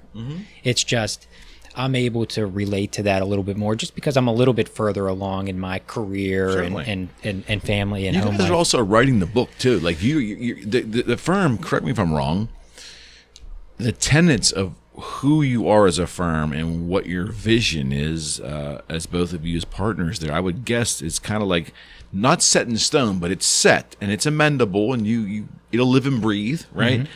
But ultimately, you're still developing what the firm's going to be. And I guess that's what I'm trying to say. It's like nothing is going to be so finite that it's not going to change. Yeah. That's one thing we can count on. It's always going to change. Yeah. So we have, that's why it's just, you know, I'm the biggest, we always talk about when we go into interviews, like Rocco and I both do interviews together when a candidate comes in, and we always end up inevitably, you know, talking about all of these opportunities and where we can go. And, you know, we're just huge fans of the firm. Obviously we're biased, but I am too. Yeah. Oh, thank you. It's, but it's just so much fun. I mean, the way Rocco's mentality, how he approaches problems, how he approaches the client experience. We're, again, talk about processes. The client experience is one that we have been focusing on. Oh, you broke the mold. Yeah. Your way of dealing with the public in general, where your clients come from, the way you deal with them, you broke the mold. Yeah, and but the thing with that is, we broke the mold, but we never truly wrote it down. We never really wrote the process. We broke the mold by just doing. And now we're like, okay, wait a minute. Rocco, when he started this, he had a particular, we got here for a reason. It wasn't by luck or anything like that. We got here for a reason. And so now we're trying, it's a challenge to actually stop and say, okay, how are we different? How did we break the mold? Let's put that to paper and then use that as the playbook. So any attorney that comes in, and we tell that, you know, Emma, she's fantastic. You know, first year out of law school, her career is going to be accelerated so much because of what Rocco already put into place. And once we get these processes down on paper that can really, like I said, be the playbook for the younger associates, that's just it's gonna be like their careers, you know, adrenaline, and it's just gonna you know, accelerate much faster than Rocco's process, right? Because he was in-house for 14 years. He was developing how to do this, and he figured it out. But it took time. Now he has all of those tools. He has the playbook, and now we just have to teach it. And the associates, I mean, so you process of defining that. I mean, are you creating the playbook like in black and white now? Yeah. That's work. From start to finish, the entire client experience. What makes us different? How are we going to embrace that? What we love is that everyone's their own, you know, individual. Everyone. that's what makes our firm us, is the individuality of each person, because a lot of firms don't do that. They want you to be a cog in the machine. Yeah. There's an image of the firm, and it's like you be. What did he say one time? It's like be honored to be included in the team. As opposed to like, what are you bringing what is your uniqueness that you bring to the team? It's not always that. That's not always the philosophy with bigger firms. No. So how we, Rocco and I were talking about it, it's really, like a bowling alley. We put the bumper rails up so no one strays too far and does something unethical, or like, it's like, well, wait a minute, you can't go that way. But we want everyone to be themselves. Right. Everybody can get to a solution a different way. And how Rocco talks to clients, or how Rocco approaches a problem, he is like a visionary. I'm much more mathematical tactician. So we may approach and get to the same solution just a different way. So we embrace that. So what we're trying to do is just put bumper rails like a bowling alley, and have the associates be able to proceed, go down their career path. And like I said, really accelerate. You have the bumper rails, no one's going to go off track. They're going to get to the pinnacle of their career a lot faster. What kind of collaboration does the firm do, informal or formal, in regards to, because I always wondered about this, about attorneys. You're all working on individual cases, and sometimes there's maybe one or two attorneys on a case, but do you get in there and socialize and learn from each other, like hearing different things in different circumstances, different clients, and different situational learning from collaboration? Do you do that? Yeah. Oh, yeah. So at I think this is across the industry, but at my previous firm, you're in a silo. I mean, one thing that I think a lot of the reason why people don't like attorneys is because there's such a, when someone has a client, they don't want to let them go. So you're in their silo, and they don't want anyone else to talk to the client. They just want to deal with it themselves. And it's a very careful game that you have to play when, again, it's across the industry. But at our firm, our whole game plan is, we want people to come in. Let's start talking about a problem. We have meetings where, we're talking. So you foster it then? Oh, absolutely. We have people from different departments that are sitting in on meetings where, not necessarily in their wheelhouse, but if they see and hear an issue, they may bring up a potential solution that we weren't even thinking of. So we have those weekly meetings. And as we continue to grow, we'll probably have breakout sessions. So it's not, the entire firm in a particular meeting, because we're just going to get too big. But I foresee that to continue. We'll have those breakout sessions so everyone can jump in on a problem from start to finish. So looking ahead too, and again, this is all Nostradamus kind of stuff, but is there a fear that the uniqueness that your firm has and the way you operate is going to naturally change as it grows? There's going to have to be some levels of management and all this additional structure. How do you keep this fresh, unconventional way of practicing law? How do you keep that, or how do you, for lack of a better phrase, how do you scale that? Yeah, it's funny because that's why we're creating and really nailing down the processes now. So it sounds counterintuitive to keep the creative, to keep our current culture. We need more processes to keep that. How does that make sense? But it's true, because you're writing the playbook, right? Exactly. So once we have the playbook, now we don't necessarily need, Rocco to be in every meeting. We don't need me to be in every meeting. Now we have the playbook. We understand this is our goals. These are our tenets. And Rocco will be the first one to say it. It is on him to make sure that culture never changes long term. That every hire that we make, we have a very specific, who are we looking for? Because, and again, I'm stealing his line now, we can teach someone the law. We can teach someone but you're not going to be able to teach someone to be a good person.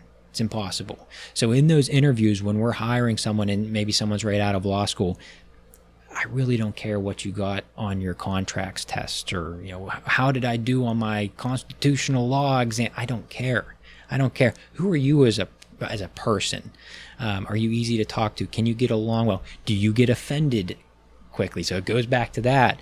And that's how we judge on who we're going to hire. So it starts at the very beginning. If we're going to maintain this culture, the challenge is right now is someday we may need a workhorse who just wants to just do work, get in, type briefs, and go home. Maybe one day we'll need that person, because if we're growing, that need may be there. But right now what we're looking for is you have to be entrepreneurial. You have to be a go-getter. You have to have all of these intangibles, or we are at risk. It's going to hurt a lot worse if we hire the wrong person. So we have to make sure we put the right, I'm going to steal one of the processes of, if Mike Sherrick is listening, you have to make sure you put the right person in the right seat.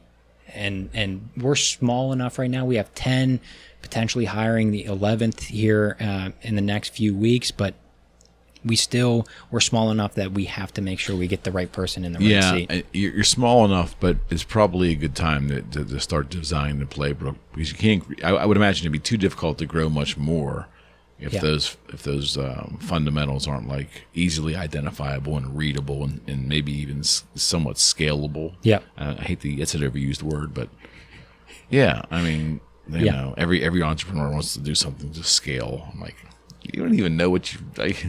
Kids, I can scale this. I'm like, you can scale that.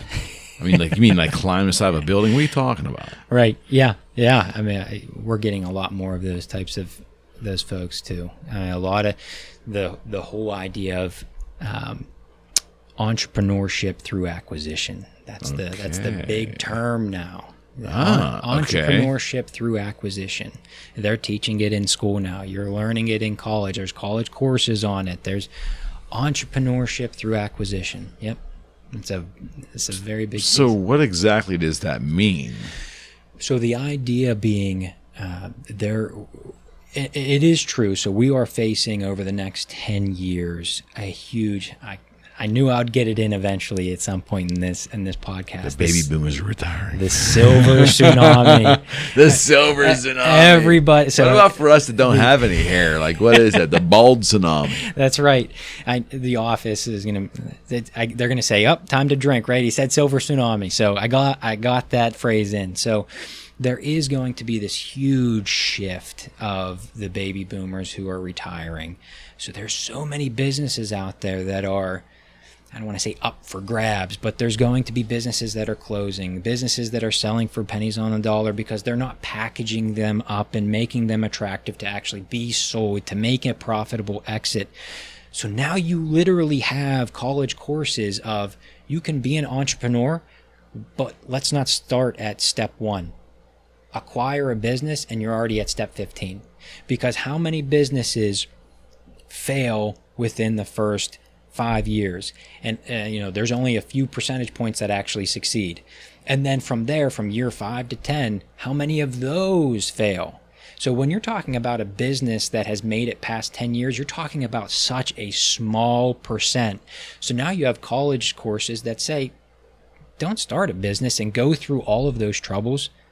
Start out at year 10. Start out buying a business that has been around for 30 years. It's established. It's tried and true. So now you have that's a special term, entrepreneurship through acquisition. Okay, but that's an assumption then that someone out of college can go and buy a business they may not have the money to do that, right? Yeah. I mean, one getting in the weeds, but one tactic is to have a transition process. So got it. Having someone come in and say, look, I'd love to continue this business. I want to buy it from you. Let's do some creative finance me on this purchase. So now the seller who wants to retire in 5 years, he's going to say, okay, this is great. I'm going to be able to capitalize the value of my business. I'll front X percent, go out and get the rest of it, whether that's through the SBA, loans, private financing, whatever you need to do. I'll keep some skin in the game. You pay me over time, and now both parties have the incentive. We got to keep this business running, or the seller's not going to get their money, so they have an incentive. Obviously, as the buyer, they want to have this long term, so they have an incentive. So that's one way that a lot of people are doing it. They go to the owner and they specifically ask, okay, let's do some seller financing. I want to buy the business, and let's move forward. So, I mean, that's one way. Interesting. Yeah, it's an interesting world right now.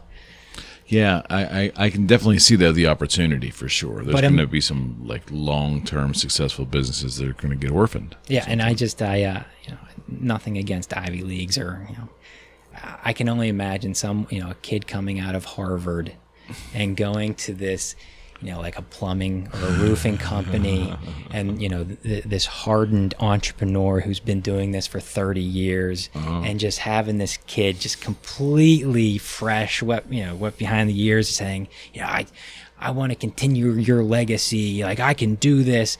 I mean, I'm sure there's a lot of people getting laughed out of offices right now and out of meetings. Probably for sure. Yeah, probably for sure. But so let me ask you this: what do you, if put you on the spot? Yeah. What do you love about the law?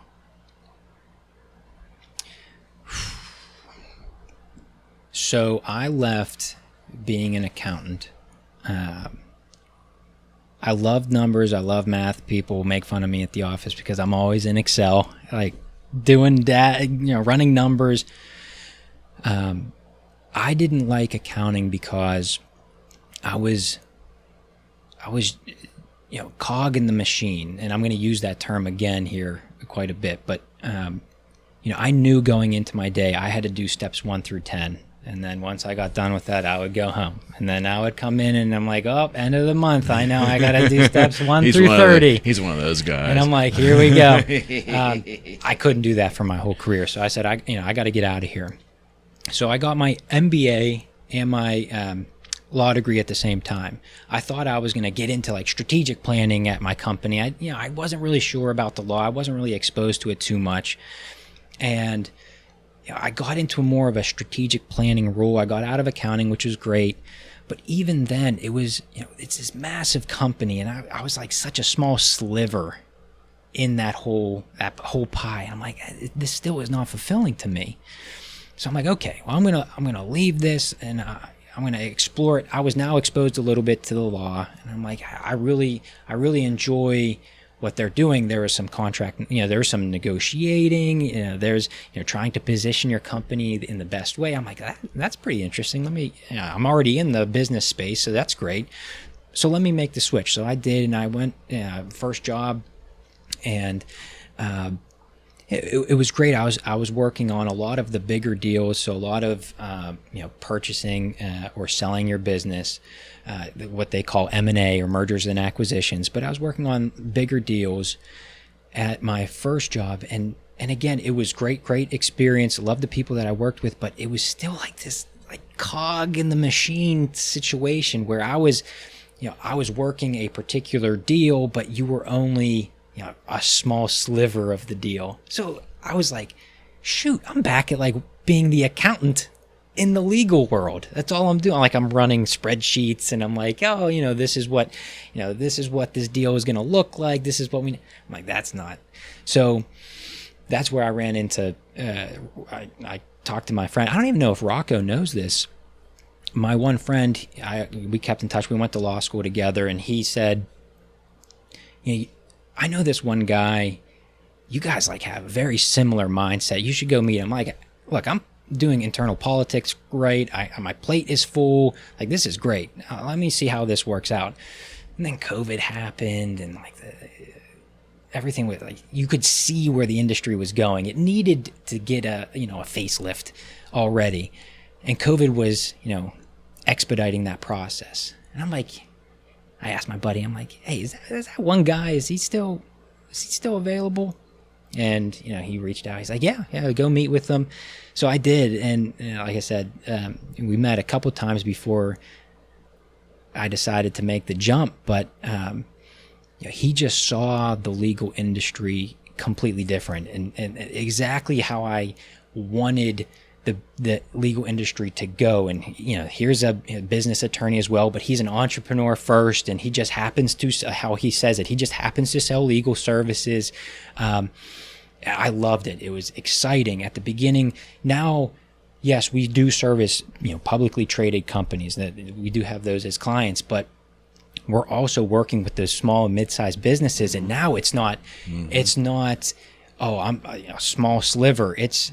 You're helping these clients get peace of mind. You're helping them through problems. Absolutely. It is so much more fulfilling. And now we're coming up to like this perfect storm of what I love about the law and where we're going in the next 10 years. Like I'm at a spot where I truly believe this is where I'm meant to be, because now we have all of these small and mid-sized businesses that are going to retire. And now we're pushing out and saying, guys, if you're going to retire in the next 5 years, we need to start planning now. Right. Let's get your business in a good spot, and let's make sure you maximize, because you have so many business owners that are they believe their whole nest egg is their business, and they have everything's invested in it. They spend 30 years, and now their body's beaten down, and they want to spend time with their family. And they don't have anyone, there's no buyers out there, because buyers they say, I'll just wait you out. Here's 10 cents to the dollar. Take it or leave it. You at least have something to go home with. Or I'll just wait 3 years and you're going to close up shop anyways. So I think our firm is reaching that. We are perfectly positioned in the market that we keep telling people, you have to protect your business. Let's get together. Certainly. At the end of the year, let's meet and talk about, okay, what did you do this year? Okay, what do you have on the radar for next year? Let's start planning. That's what I love. I mean, obviously, I'm like all chipper over here talking about all of these, but that's my favorite part of the law. Helping. And isn't it interesting that you echo very similar to what Rocco will echo, and it really comes down to the service of other people at the forefront. That's what gets your juices flowing. It's like you enjoy the service of being of service to another person, solving problems. Yeah, and it's funny because you mentioned earlier, what you would tell your younger self. If you were to say that would be what I find fulfilling when I was in college, or before college, even the first job, I was like, no chance. There's no chance that would be my calling or what I would find fulfilling. I mean, I remember in high school going into college, my parents would always say, like, hey, you need to go out and network. You need to be going out and meeting people. And I remember having such a weird feeling about, like, I don't want to go to this networking event. Like, what? And you would have, as a young person, you would have this feeling of like, what's in it for me? Like, why would I go to that? And it's what a wrong way. Like, I wish I could smack myself. I wish my brother would have beat me up even more when I went to that first meeting at my first job. Because what a bad way to look at the world. And it like I said, it took me time to learn. Because as Mike Sherrick, we brought his name up a few times, but a business coach, but he even brings it up. He's like, I can tell who you are. You need to figure it out on your own. No one's going to be able to tell you how to figure it out. I'm like, I know. So, but that's something I just had to learn over time, that it wasn't fulfilling to be, selfish, and it's like, hey, well, but why would I go to that? What's in it for me? It took some time, but like I said, I'm still young. Very young. I remember something similar where I didn't know what I wanted to do. I didn't go to college, and I tried and flunked out miserably. So I just really wanted to work. And I was working in a warehouse, and I worked in, I made breathing apparatuses for a company here and worked production lines. And I just knew this is what I wanted to do the rest of my life. And then there was this job posting to work upstairs in front of a computer and talk on the phone. That's how elemental it was for me. Like, that's all I thought about. Wow, I can get paid to talk on a phone, and how to be a business person, and how dress nice. And And I got this job, and I realized right away that all of that aesthetics didn't matter to me. Mm-hmm. I realized that if I'm really nice to people, and I'm of service, but I mean, if I'm just really nice to people from the start of the conversation to the end of the conversation, good things were happening. Good things were happening for the customer. I was doing what they asked. Mm-hmm. I filled out the forms. I was selling gas detection tubes over the phone to mines. Mm-hmm. And it was like I was just taking orders. But I realized if I'm just really nice to other people, good things started to happen. Then I got a job in customer service in another firm, and I got into sales. It all came down to wow, there's two ways to go. I could be an introverted, person that really doesn't open myself up to be kind to other people, or I can just come out of my shell, be kind, and be of service to help other people. And everything just opened up. Mm-hmm. And I don't believe I'm unique in this regard. I think that change in me as a person, I weaponized my kindness. I like that. Because for my career, and that has led me into entrepreneurship and into realty. And it's just that whole premise that I really don't always know exactly what I want to do, but if I am leading with kindness and I really am nice to other people and of service, whatever that service is, mm-hmm. and I'm smiling and I'm having a good time, I'm energetic, things just kind of work out. Yeah, absolutely. It's like fucking magic. Yeah. And it's not specific to me, mm-mm. but that was the one thing that just turned it all on for me. You said something, and it might be a slight right turn, but I think it's important. Our firm, Rocco may have talked about this a little bit, but our firm started the CLG Foundation, mm-hmm. and the CLG Foundation, the whole premise is really mentoring high school kids who maybe college is not in the books for them, mm-hmm. and they have an entrepreneurial mindset. And when you said you went through this journey, you didn't go to college, but you went through this particular journey and you had to figure it out on your own. I'm sitting here thinking, I'm like, we need you. We need to make sure. Young version of me. We need you to be a part of this foundation, because I would love to. We are incredibly excited about this foundation, and it's we're building up. Just to give a little background for those listening, it's what we're trying to do is get into the schools that, again, there's a lot of schools around here that there are a high percentage that may not even be going to college. Absolutely. And I just don't think that the schools are preparing those kids, right? They never have, to be honest with you. Yeah. So we want to find a way to reach those kids who are, again, finding an alternate path after high school, and especially the ones who they know there's something there. They don't know what it is, but they have what really is an entrepreneurial drive. They know that they can do it. What it is, they don't know what that is, but they know that they have the drive.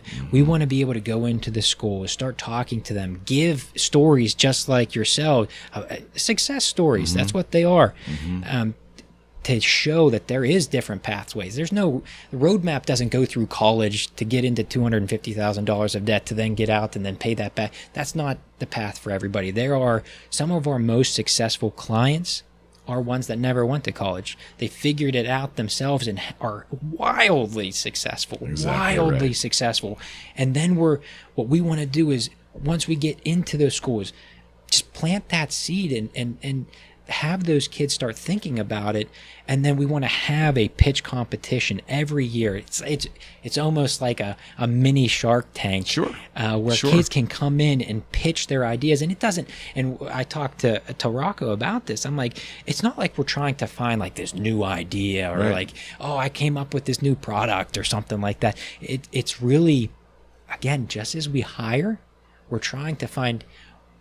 This foundation is really betting on the person. It's they know they just need mentorship, and that's what this entire foundation. I'm so excited for it, because I think there's a huge gap. No, there's no question that needs to be addressed, and I think this does it. When you brought up your story, that the foundation is just always on my mind, and it hit right on the head. I will absolutely. Ironically, this October, Rocco and I will be speaking at an event put on by our mutual friend Chad Shipley.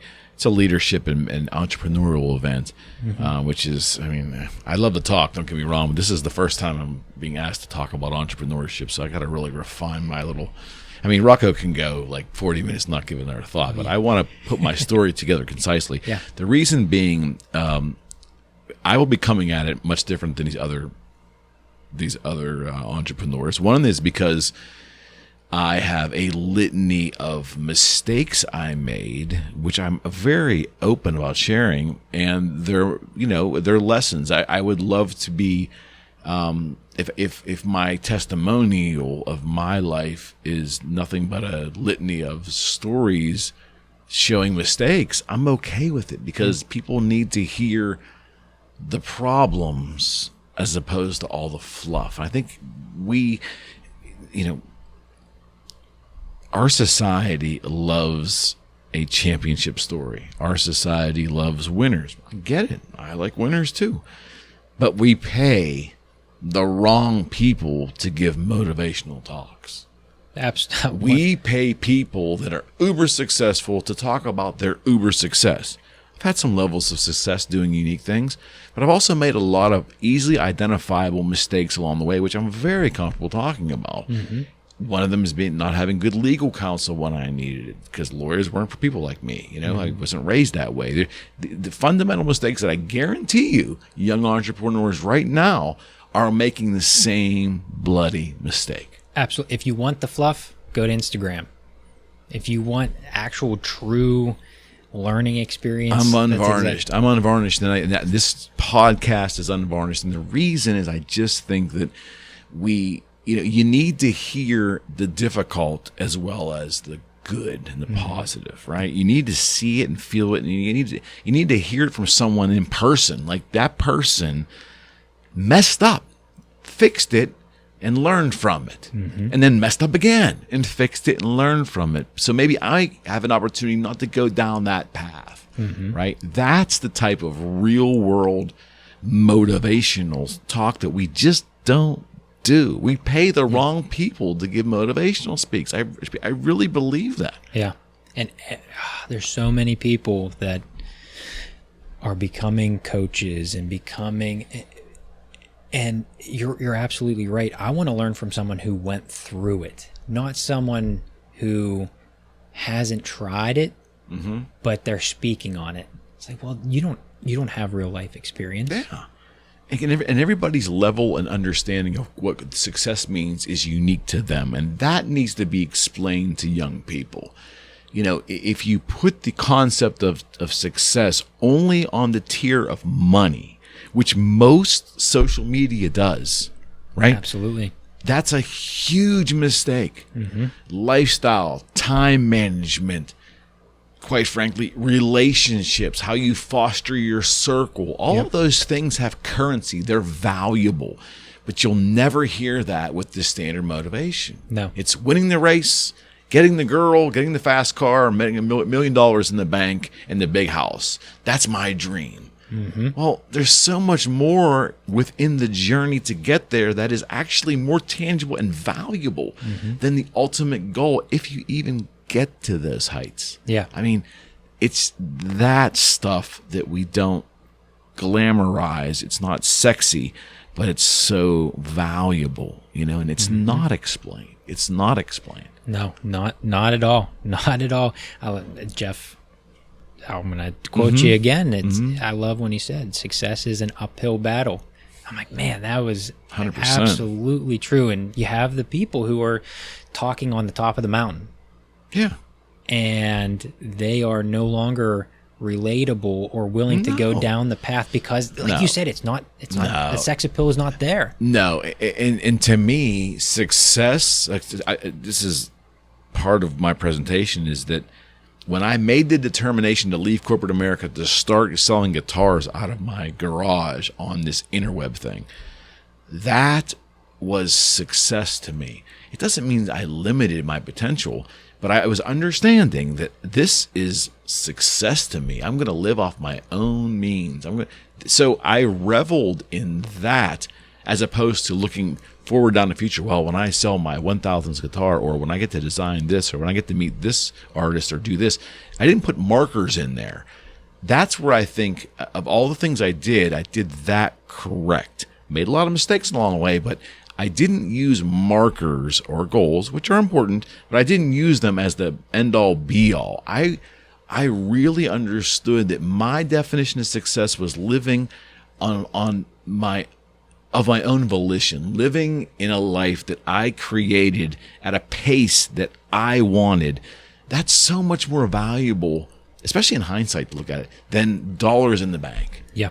But young people need to try at least to hear that, so they can wrap their heads around that. They need to hear it, because they're being groomed a different way, that college is the only answer. They're being told really to 100%. Just how do you be a worker. Then they go online and see these people on the top of the mountain. So now they're depressed, because they're seeing, like, what am I doing wrong? I've been taught to be a worker and think inside the box, and no one's reaching them at that level, at that age, to say there is so much more to life, and you can be free from all of this this playbook that you're being told, and that if you are not successful unless you go down this path. I mean, I just don't think they're being told that. No.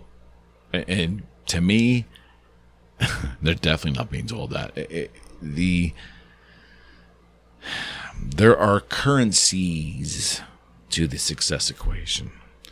Not currency, it's currencies. There are multiple things that I can't even define for you. You need to figure that out. One of them is money. Freedom is another one. Time is another one, right? Enjoying the process of just movement and doing things. Relationships, your sphere, family time. Those are all currencies. They have value. You'll never see that explained, because the only currency they talk about is the bank account. Yep. Not that it's not necessary, but if that's all you're focused on, then when you actually do have a reasonable level of quote-unquote financial success, you won't realize it. No, you won't realize it. It's something that I struggled with, is you're going to bypass all of the actual wins in your life. It's the journey, man. Because and that's not an Oprah moment. It's really the fucking journey. Yeah. I mean, I struggled with that so much, because blessing and a curse. Blessing, I had 3 older brothers, parents that I could look up to, but a curse, it's maybe facetious, but a curse in that I looked at them accomplishing so much already, that as I was going through my career and get a win, I was like, that's not a win. Like, what? Look at what they're all. And it got into this, one of the worst things that you can do is this comparison issue. Because it's the thief of joy. Yes, absolutely. Thief of joy, 100%. And I would accomplish, these moments and, achieve my own, mini mountains along the path. And I would just blow right through them. And I remember, I do a quick story, not career related. I just, I finished a 36 mile race, and I came home to, I was younger, went to my parents' house, got cleaned up, and then I went over to my wife. I think we were just dating at the time, but my wife's house, and their entire family stood up and gave me an ovation. I was so awkward, because I'm like, what the hell is wrong with you people? I'm like, this is weird. And they were just like, congratulations, you did it. That moment's going to stick with me for my entire life, because I'm like, that's not their problem. I'm the problem. Like, I was the problem, because I didn't actually sit there and think like, oh, I did accomplish something pretty amazing today. And like, it took them, like, the whole family of like true joy of like, holy smokes, like good job, like that's amazing. And it stopped me in their tracks, and they probably still laugh at it because like my face was comical because I didn't know what to do. I was getting all of these congratulations 100%. and I'm like, I don't understand. Yeah, you can become wired in a way. I mean, early on when the business was, in its infancy, I fully got it. I'm living of my own volition, I'm of my own means, and I have all this freedom. And then when the business got complex and we started having success, and I remember working with my childhood hero, Paul Stanley, and starting to design these guitars, there became pressures and there became forecasting and imports and exports and marketing and all this stuff that I had worked the prior years to get to this incredible opportunity, but I wasn't really relishing in the success. I would be at this Kiss concert with like, and all these reasons to be ecstatic. And I didn't really enjoy them. Wow. And I look back on that now, and it's, so again, the mistakes I made, I'm more than happy to share. I don't know why anybody wouldn't. I mean, I think we should all have enough humility to help those behind us potentially not make the same choices. But I'm an open book, and I have no problem sharing with it because that's the reality of my life. I can't just talk about the good stuff. Yeah. People tend to do that, though. We want to be spoon-fed unicorns and rainbows. We really do want that. I'm convinced that most society wants that. They don't want to hear the bad news. Yeah, absolutely. It's funny because going all the way back to the initial part of our conversation about kind of the beauty of this podcast, I do just for me, kind of like a diary. I have a video log. When I first started, it was years ago. Right on. A video log. I called it The Week That Was, and it was just it was supposed to be a weekly video, and then it was only myself. And then when I got married, my wife and I will.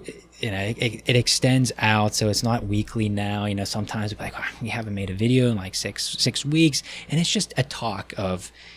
It could be 5 minutes, it could be 20 minutes, just what has been going on in our lives. Let's talk, what are we stressed? I started that because I was getting so caught up, just coming out of school.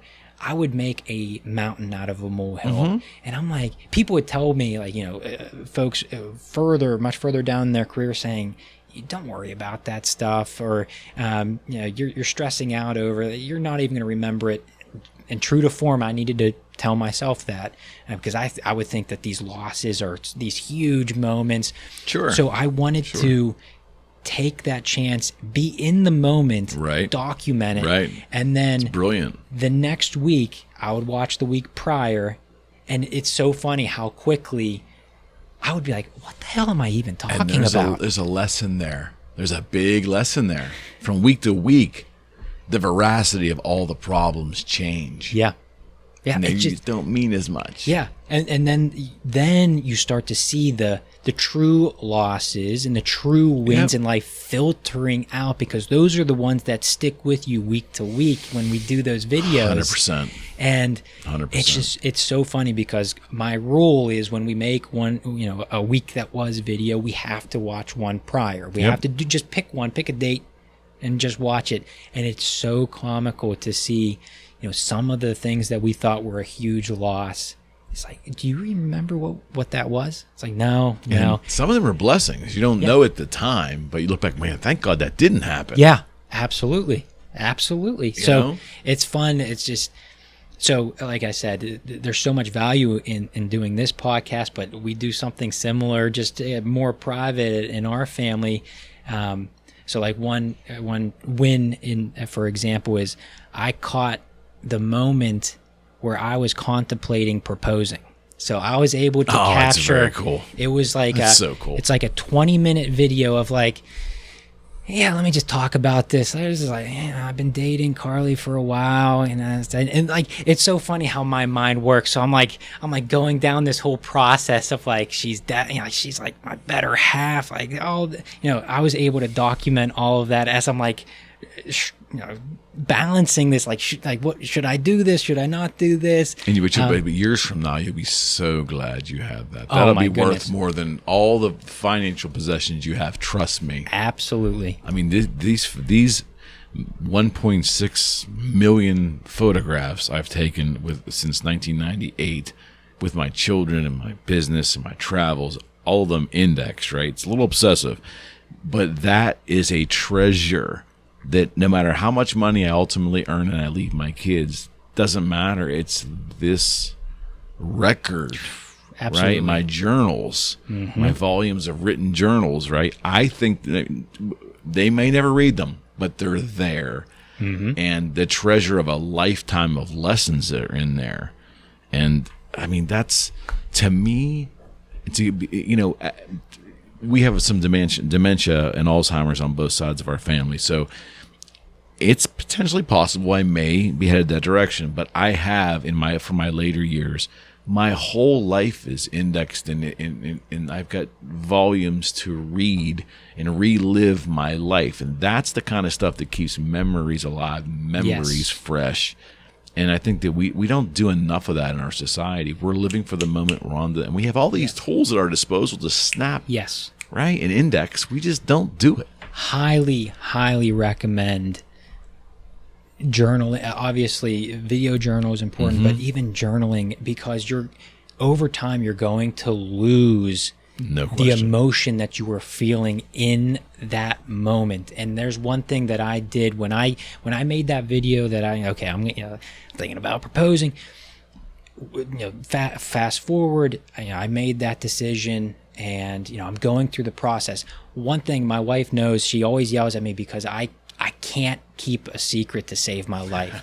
Like it kills me. I'm married to someone like that. It kills me inside. I start to deteriorate when I know I can't tell someone something.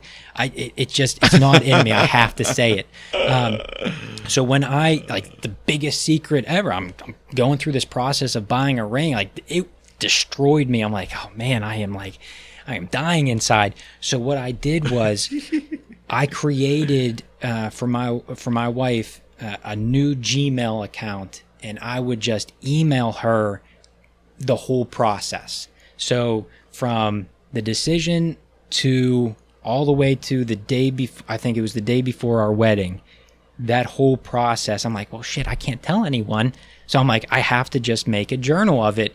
So we still go back, sign into that account because she doesn't use it, but we sign into that account and kind of read what I was going through. Like, I would be sweating bullets. I'm like, oh, today's the day I have to, I'm going to talk to your dad. Like, best ever, though. So, it's the best ever. I highly encourage anyone, if we talk about losses, talk about wins, you can capture all of that, because reading those emails, if you were to tell me right now, like, oh, tell me about the whole process of that, I would miss so much, because it's time. Our memory fails us. It's, we've been, married, but for me proposing and actually add an extra year to that. Right. So we're 5 years removed, and that's not a lot of time. And I already forgot. Of course, our memory we can't trust our memory. But it's amazing when you read a journal, or I would just say in this circumstance, if you go back and relive that moment on video, it comes back to you like a hammer, right? Yeah. It's like you are there. You're right there. You are there. I have,